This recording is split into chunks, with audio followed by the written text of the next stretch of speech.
So often when we cheat, what we crave is a different version of ourselves, even more than we crave the other person. Meaning, it's not necessarily about the person that we're having the affair with. It's about how this person made us feel. You're listening to Sex with Emily. I'm Dr. Emily, and I'm here to help you prioritize your pleasure and liberate the conversation around sex. Here's something wild. Ready? Nearly half of people in monogamous relationships report they've had affairs, according to recent research. Half!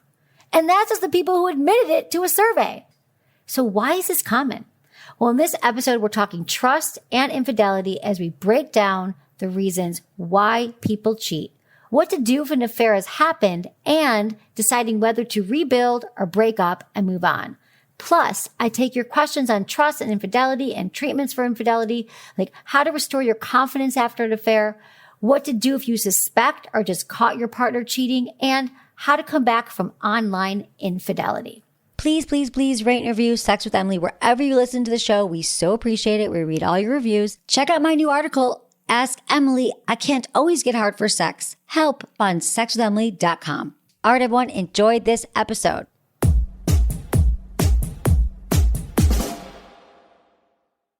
By now, you've probably heard my magic wand story. It's a brand that's been part of my personal journey for more than 20 years. But no matter how many times I sing Magic Wand's praises, I'll never be able to fully capture the story of this incredible brand. Well, now journalist and author Kate Sloan just completed a limited audio series documenting the history and impact that Magic Wand has created over the last 56 years. It's called Making Magic. And the series chronicles Magic Wand's incredible brand story through interviews with nearly 40 experts, performers, business owners, educators, and fans.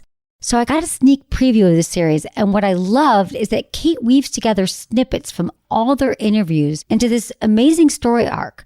She covers Magic Wand's journey from appliance store massager to its legendary influence on culture and sexual independence, and it's all just fascinating. The first episodes of Making Magic are available now at makingmagicseries.com or on all popular podcast platforms. Just search for Making Magic or visit makingmagicseries.com today.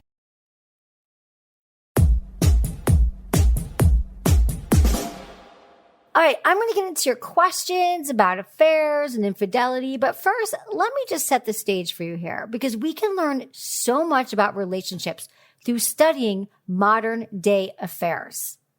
Because listen, affairs aren't what they used to be, and marriage isn't either. So affairs, think about this. They used to be expected back in the day. Like back in the last century, people were like, oh, men are going to have affairs and women are going to just kind of not say anything and it's going to be hard. But that's what happens. But remember what was also going on then. That's when we married for property. It was a business arrangement, but only in the last century, we decided to marry for love. Because for so much time, it was a decision that we made where essentially women, especially in the United States, we were property.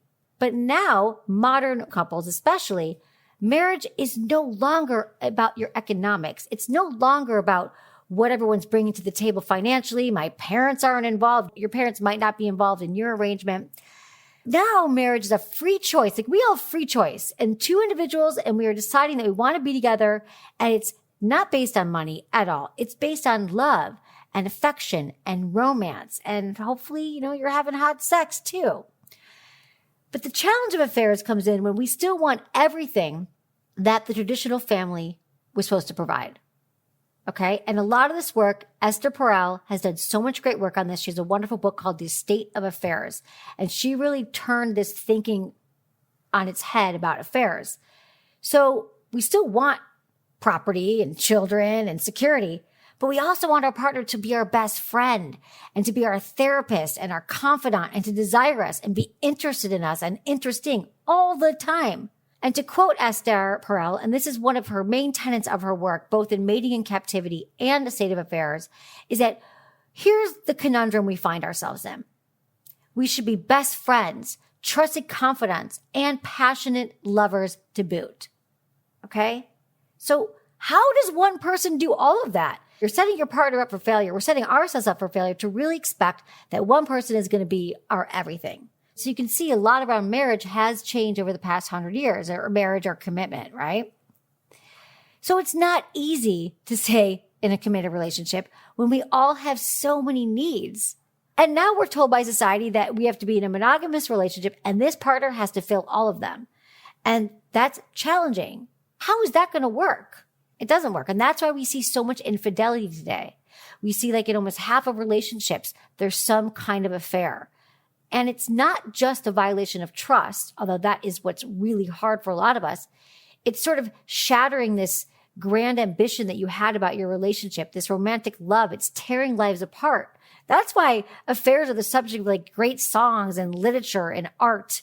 You know, when this happens, it is devastating. It's almost like a trauma, and it is a trauma. I'll get into some of that. But what you feel in your body, it's like a death almost. You're like, everything that I once believed is now different.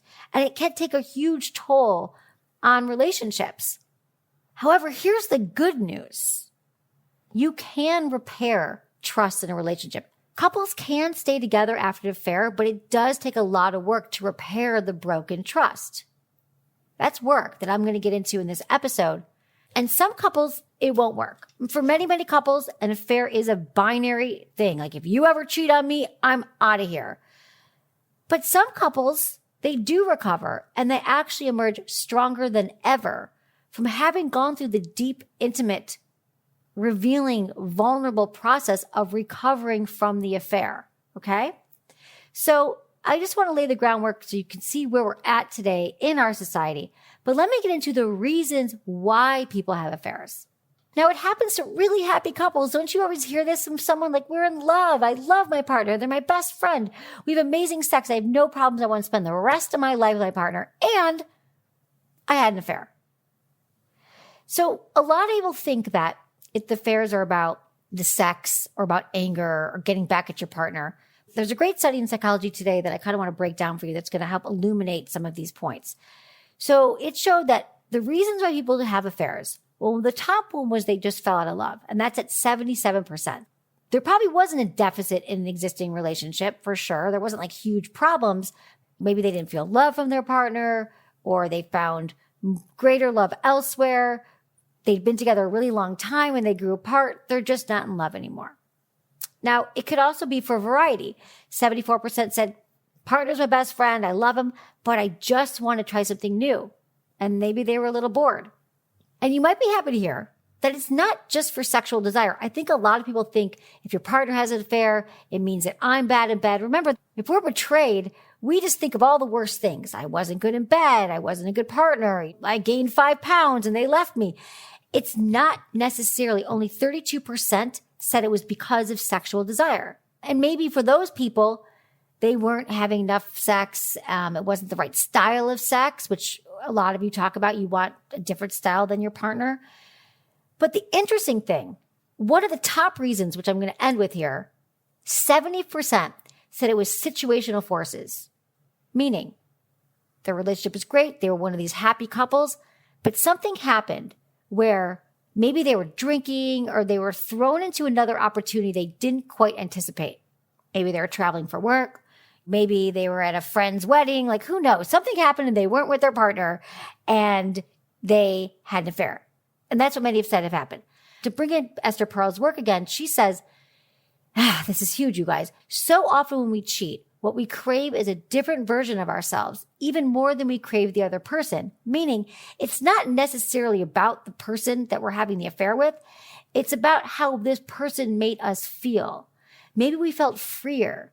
Maybe it would harken back to a younger version of ourselves. Or we felt like we could be silly or we could be sexual in ways we can't be with our partners, and we felt more alive. So that would be like something to look at, that it could be a situation, and that situation could be this person made you feel alive again, right? What this tells me and should tell you is that when an affair happens, it's a wonderful opportunity to say, okay, clear up the stuff that happened in the past. Like if you felt neglected or you didn't feel loved or the sex wasn't what you want, and talk about all of that now. And then you get to design a roadmap for the future and see, like, can we actually stay together? So that's what I like about this version, is that that people think that it's so devastating to have an affair, but it doesn't always have to be. So some of the other reasons why we have them, though, is that we're lacking communication. We don't talk about boundaries or sexual satisfaction or our desires. Another big reason why it happens is technology. I mean, think about this. It's made it so much easier to connect with others on the DL. In one survey I saw, 90% of women confessed to having an emotional affair with someone. And then there was another study I saw about divorce cases in court, and they showed that Facebook was mentioned in like the majority of cases over like the last 5 years or something, meaning my partner was on Facebook and they started, having this emotional affair with someone, or maybe they looked up their ex from high school to see if they're still attractive or if they're married. And so because of technology, that has also made it a lot easier to have extramarital affairs. Another reason is you might not be in the right relationship model. And that's sort of an elephant in the room that never gets addressed. I mean, maybe monogamy is just not right for you. Maybe it's not right for your partner. You should talk about that. I also think it's important to note, finally, that a part of this is cultural. So in America, we place a super high value on honesty. We say like, I'm an honest person, I do honest things, tell the truth. Although in other cultures, someone's honor is of super high value. So not honesty, but their honor. So cheating and not telling someone, get this, not telling them in order to spare their honor is way more common and accepted. So it's just looking at it through different cultural lenses. So now we know why affairs might happen, but what do we do if it happened? Well, here's a few pointers. You both have to agree that you'd like to work on the relationship. That's pretty easy, right? Clear that. Like, do you both genuinely want to work on the relationship? And I don't mean like the betrayed forgives the betrayer and says, that's cool, I'm okay with it, let's move on with our life. Working on the relationship takes time and effort and therapy and deep diving into all the issues and all the places you want to go. You both have to agree you want to work on the relationship. And essentially, you need to acknowledge that the relationship is over. You're never going back to the relationship as it was. That relationship as you knew it is over because it's a clear break. However, you get to build a new relationship now. So you're starting a new one. The last one's over. And that might feel really good to say, okay, we're both going to work on it. We don't even want to go back to how it was. Because you know what? A lot of times it's not even about the affair, as I just mentioned. It's about circumstances or technology or something happened. But you probably were feeling some discontent because most couples who don't have this level of communication, and most couples don't, there was a bunch of other things wrong. So whether it's individual counseling or couples counseling, you are likely in a state of shock and therapy will be critical because it is not an easy thing to heal from. But you both have to agree, not only agree that you want to work on it, focus on the symptoms that may have caused the affair, okay? Versus focusing solely on the affair itself. Like, tell me more about the affair. How many texts were you sending a day? Like, I can't believe you did that. You can be in that phase for a while, like, tell me everything and it's horrible and blah, blah, blah. But you can't stay there very long. You got to realize, like, there's other things going on. It takes two to tango. I am not saying it's your fault that your partner had an affair, but you are both in a relationship and you're both are deciding that you want to make it work. So what I'm saying here is do not justify the decision to cheat by pointing to issues in the relationship as excuses, because there will always be issues in the relationship. Always. Every relationship has issues. You have issues with yourself. You might have issues with your roommate. You have issues with your parents. They have issues. But if you're willing to do the work and get real with your partner on what hasn't been working without playing the blame game, like you did that and I did that, it's a good sign your relationship can be repaired. Okay, here's the other thing. There has to be remorse. There has to be honesty about why it happened. You have to let your partner know that like they're like not going to be in contact with that person anymore. And there has to be lots of mutual care moving forward. If your partner's like, nah, no remorse. I did it. Get over it. Let's move on. What's for dinner? That's not going to work. Partner has to feel deeply sorry. If you're the betrayer, like remorse, like how does it make you feel? How do you see how it made your partner feel, right? So all this stuff has to be present. Be selective about who you tell. Sometimes society can be really damning about it and you tell all your friends and they come back and I can't believe you did that. And so I think it's great to talk to maybe one friend or a trusted mentor, a therapist, but you don't need to tell everybody that it happened. One more thing to remember, if an affair has happened, rebuilding trust takes a lot of time. So you're going to be working on this for a while, but I want you to know that you're not going to always be talking about the affair. So I think the betrayer is thinking like, oh my God, I don't want to keep reliving it. I said I was sorry. It was one night at a bar. I was traveling. Get over it. When I say work, you're not going to be recounting the affair. You're going to be doing the work that probably needed to happen in your relationship anyway. Okay. Next point. Should you break up or work it out? I think that's the question that you always happens. Like, should we stay or should we go? So there's some things to think about. All of the above, like what to do when it happens. You need to know, like, can we work on it? But also, like, do you have kids together? And how old are you? Cheating in your 20s is very different than cheating in your 60s. So it might play out very differently. Like in your 20s, you might be, just, is this your person forever? Like, I think you wait till your 30s to get married personally. But I think that what do you both want in the relationship? Sometimes the cheating can hurt, but maybe in your 20s, it's easier to move on than in your 50s. Like, this is your life partner and you've been together a while and it just might be different. You might have more communication skills to kind of work it out.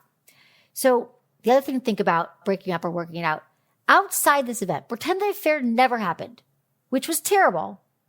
Do you ultimately still love each other? Do you still love each other and do you want to make it work? Affairs can be an opportunity to deepen your intimacy. You can go deeper in your connections. You might feel more emotionally connected, sexually connected with one another. And weirdly, a lot of people report having the hottest sex ever with their primary partner after an affair.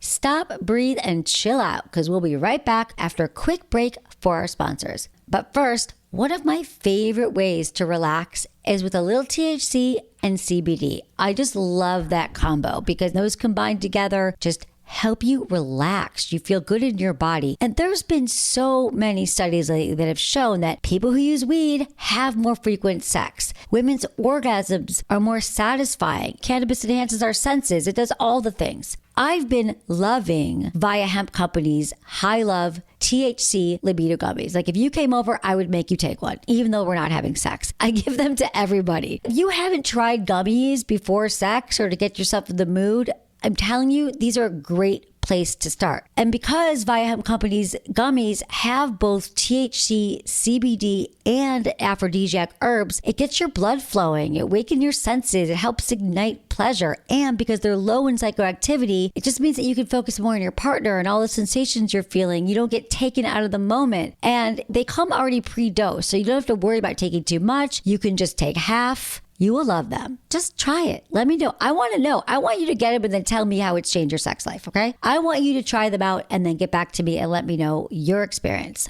I've only had good ones with Via Hemp Company. Visit viahemp.com. Use code Emily to get 15% off your order. And they also throw in a free sample of their award-winning gummies. You must be in the United States to order. That's viahemp.com. Use code Emily at checkout.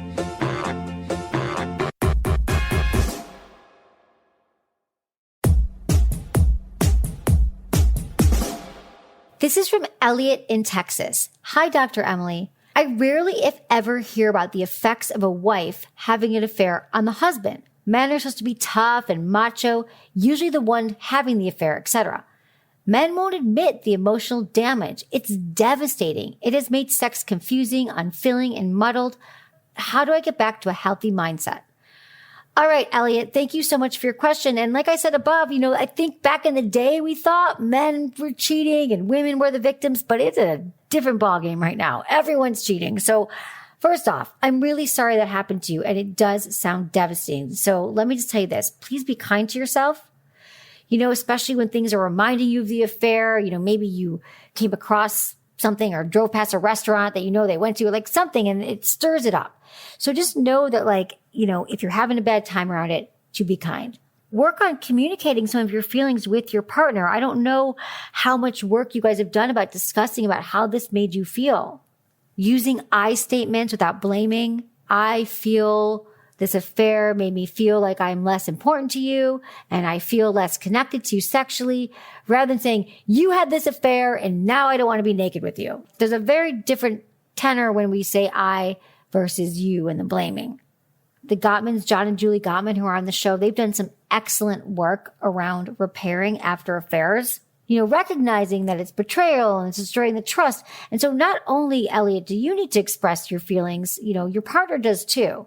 And you have to both agree that you're not going to judge each other. You're not going to criticize each other. There won't be contempt.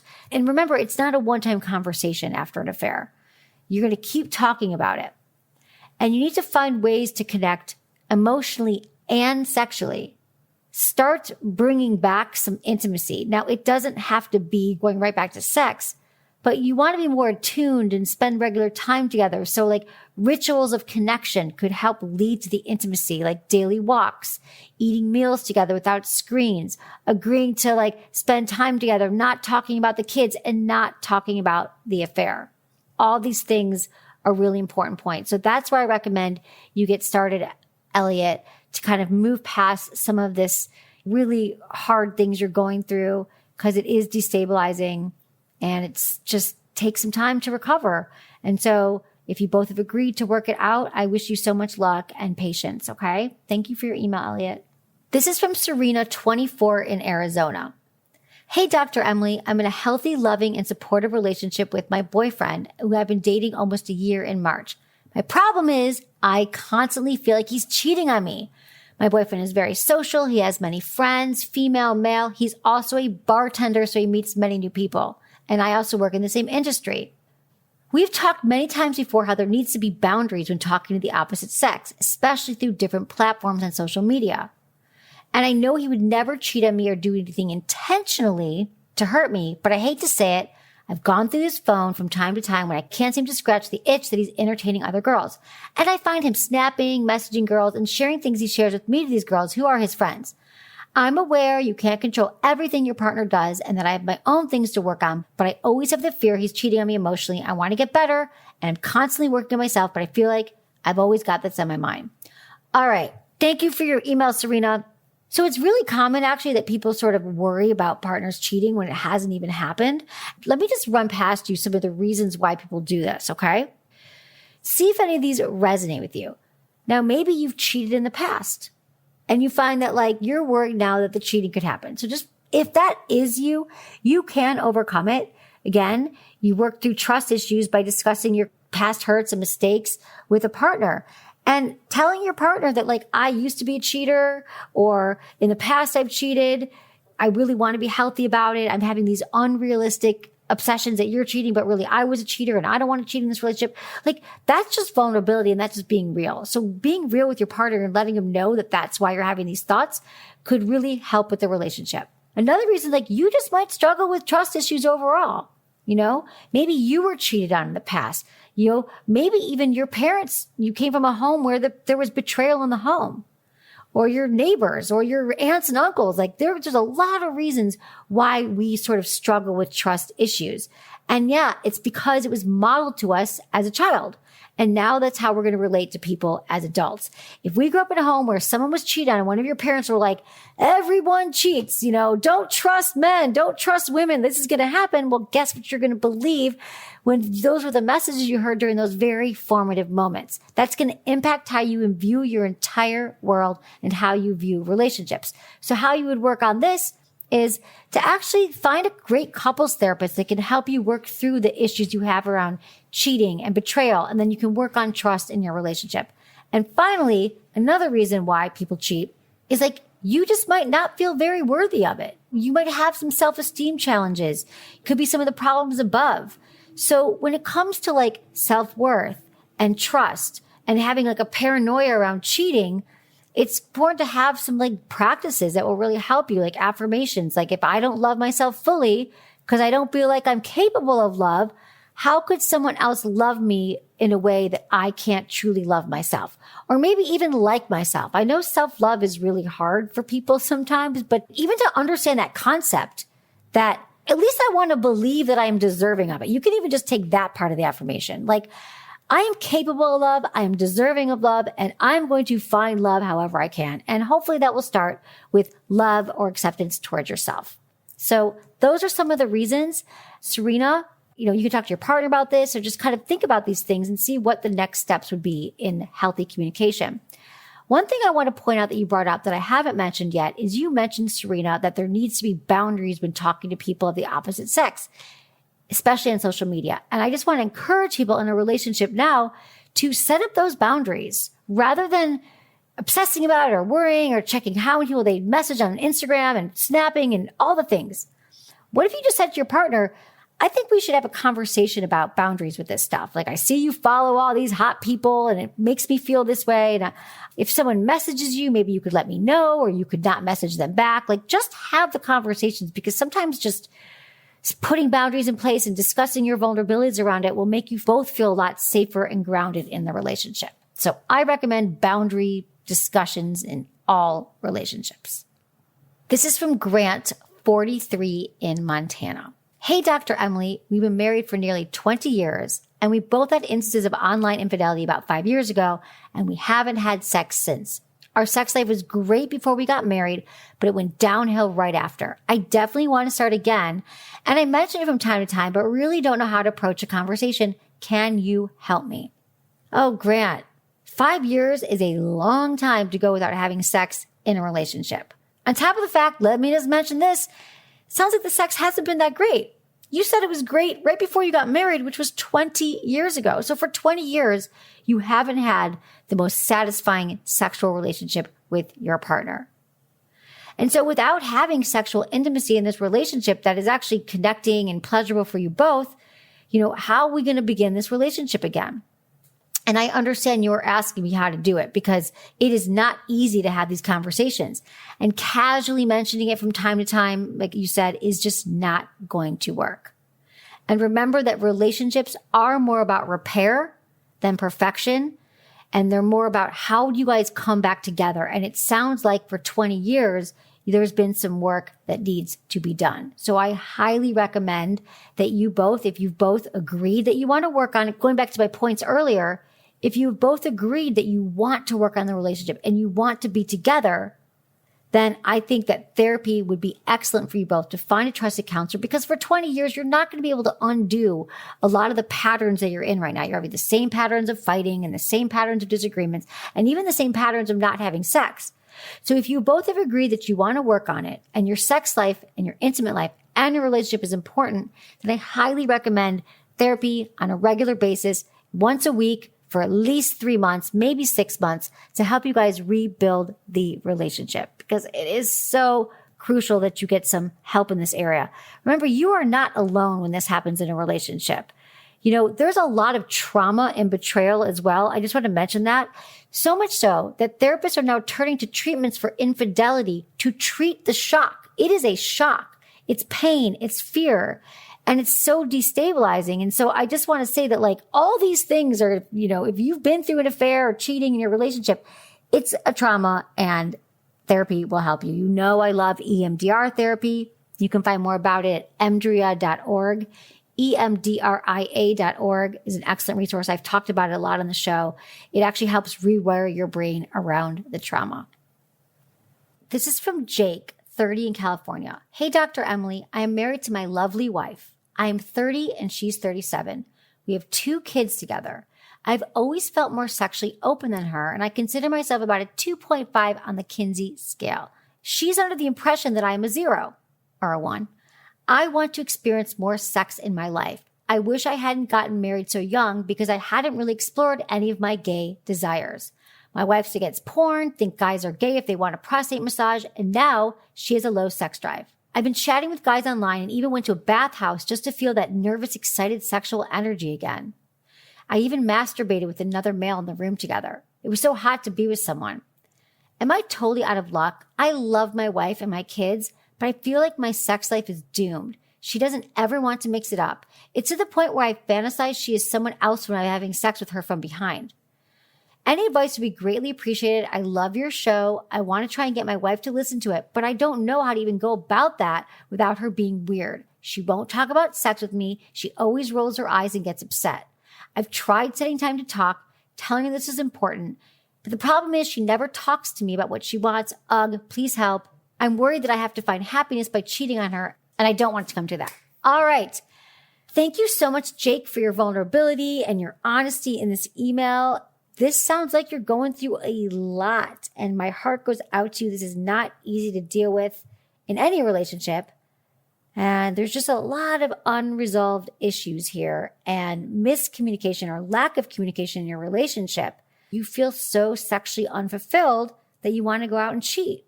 I understand what you're saying here about your partner not wanting to talk to you about it. And you have 2 kids. she's busy and you're busy. But I just want to reinforce this for you and for everyone that it is crucial. It's just important as getting your health checked, going to the dentist, getting your car checked. It is so crucial that you learn to practice healthy communication and you talk about the state of your relationship and your sex life, your vulnerabilities often. It's not a one-time thing. None of this is. It's like once we get over the awkward part of like, well, I don't know how to say this and I don't know, my partner won't do it. I mean, I think this is grounds for like really serious. Like if your partner says, I will not talk to you about our sex life. I will not talk to you about our relationship. I will not go to therapy. Essentially, they're saying this relationship is not important to me. I'm going to draw a line in the sand here.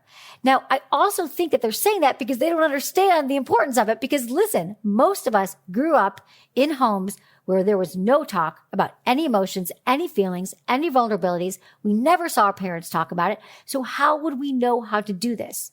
Well, we don't. And that's why I have this show. And that's why a lot of you email me and we talk about this stuff because it is hard. This is challenging. It is so hard to not only find a partner who wants to talk about it, but once you find that partner, how do we have these conversations without being so judgmental and hurt, using contempt and being angry? That's a practice too, to learn how to like non-violently communicate with our partners. So let me just say that I understand where you're at, Jake, isn't easy.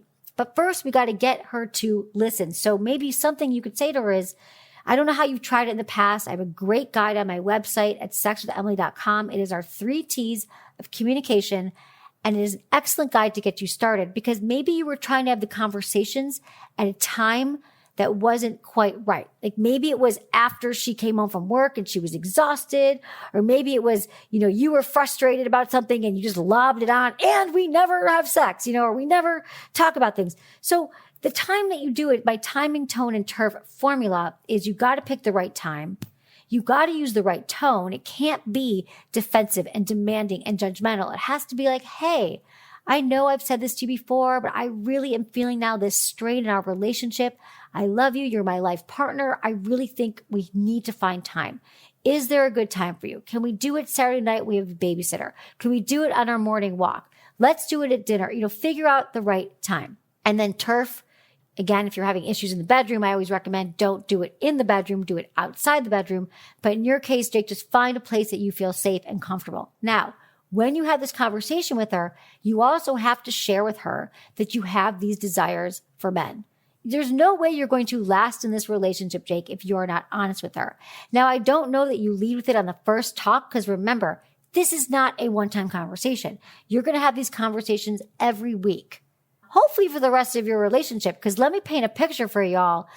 It gets easier. You tend to crave these relationships because the relationship feels dirty without them. You're like, we haven't cleansed what we did this week that didn't make each other feel good. And like, you will learn to flip this. It's like learning to like exercise. I don't know if anyone ever like hated exercise and then you got into routine and then your body craved it. You're like, I need to work out. Or meditation. I need to meditate every day. That's what happens with these conversations. So if you want, Jake, getting into therapy and finding a trusted counselor would also be excellent for you both. You've been together a while and you have kids. Having a couples therapist can really help you have a healthy conversation. So you're both using like language that you both understand. It's almost like you have to develop a new language around communication in your relationship. It's a whole new thing that can be really hard to develop when it's just the two of you coming from the place you're coming from. So I would say first, just say, I want to talk about our intimacy. Let's talk about the state of our relationship. Is there anything that you've been wanting? You could talk about your desire for, more sex and how you want sex. But just know this is going to take some time, Jake. It's not just you staying or going. It's not you being gay or straight. It's about if you want to stay with your partner, and it sounds like you do, and also you want to still explore any of your bisexual tendencies or gay tendencies, I think that also exists. It's really hard to just say, I'm not going to pay attention to that. Also, it would be important for her to know. Now, again, you might want to talk to a therapist first and figure this out on your own. And it sounds like you believe that your wife has some judgments around, like gay culture or you being a zero. So again, the relationship now is based on some secrecy. And secrecy is really toxic. Secrecy is different than privacy. Privacy is like, no, I just don't feel like sharing this conversation I had with my friend or my therapist with my partner. That's okay. That's privacy. But secrecy is something that we spend a lot of time trying to cover up. We're constantly trying to cover up the secret and tell lies, have people lie for us or lie on our own. That's when it becomes a problem. And remember, we're only as sick as our secrets. And if we have a lot of secrets, we feel sick in our relationship and out of our relationship. So however you do this, Jake, I'm really sending you so much love, Jake. And at 30 years old, you deserve to have the kind of sex life and relationship that you want. And so does your wife. So here's to some healthy conversations together. Thanks for your email.